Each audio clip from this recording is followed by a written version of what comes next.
would go to a party, a Green Acres Country Club. That was a fancy country club. Before we got a big dance, you know, you get invited by a girl to go for dinner, all dressed up in tuxedos. It was one of those kind of schools. It was a rich area. And we were sitting around the table, round table, about 10 of us. And I guess the kids were looking for something to talk about, and so I was a sophomore in high school at the time. Well, what camp did you go to? I went to Camp McCodra. What camp did you go to? And it came to me. I said, I went to concentration camp. Went over everybody's head. That was the one time I might have said something.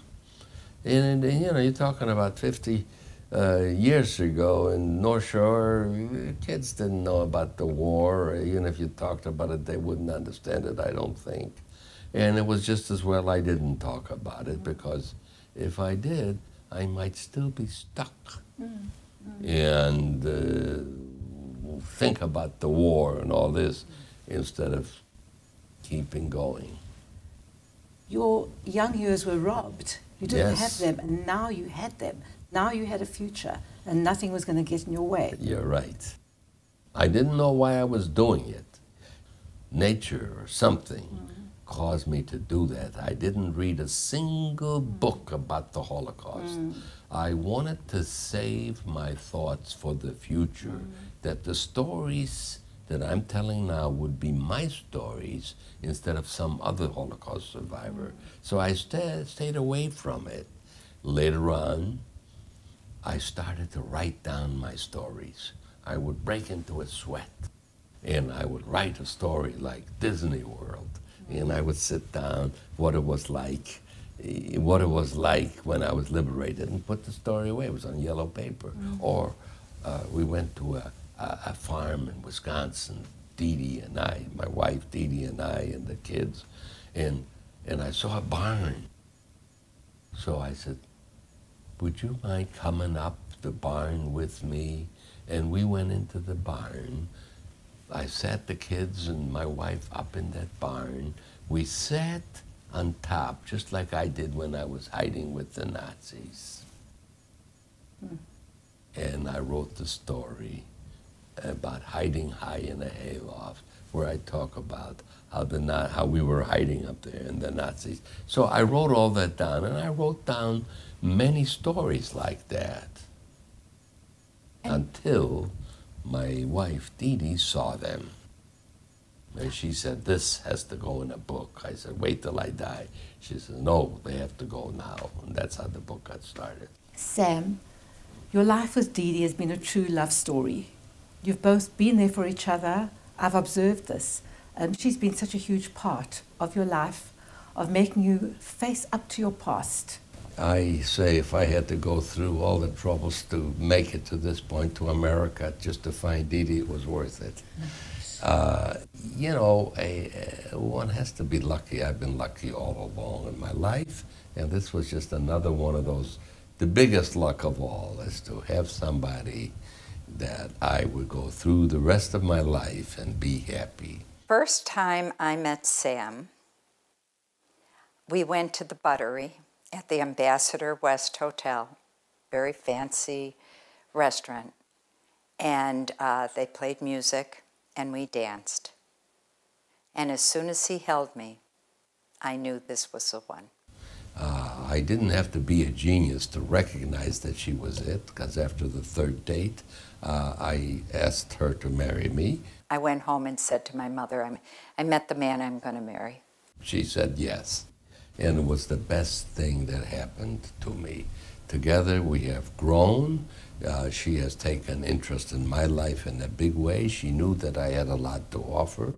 In terms of my past, which I didn't want to talk about, she brought it out. She did something extremely important.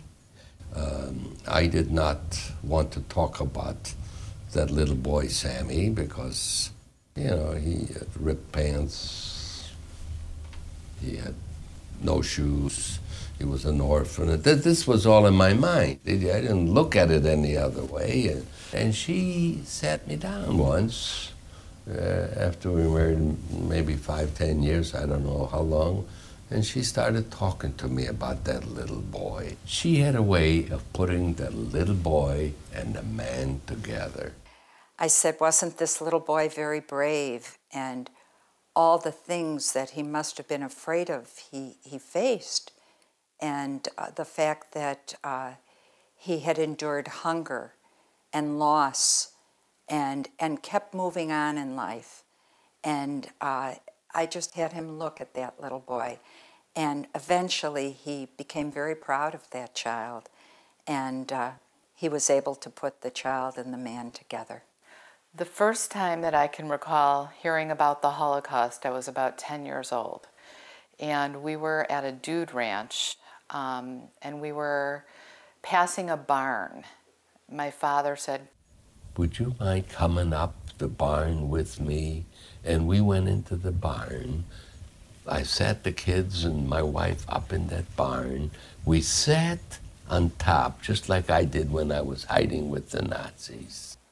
I think he was just trying to show us, to introduce us to his past. Sometime during my residency, when I really heard the stories of Dad and what he went through in the Holocaust, and when he first started writing down some of these stories, and we read them, the enormity of the Holocaust, and of the Holocaust as such a young child, and having that be your formative years, and overcoming not only the Holocaust, but the post-Holocaust, the orphanages, the sense of loss and displacement, and finding himself a home and making a life.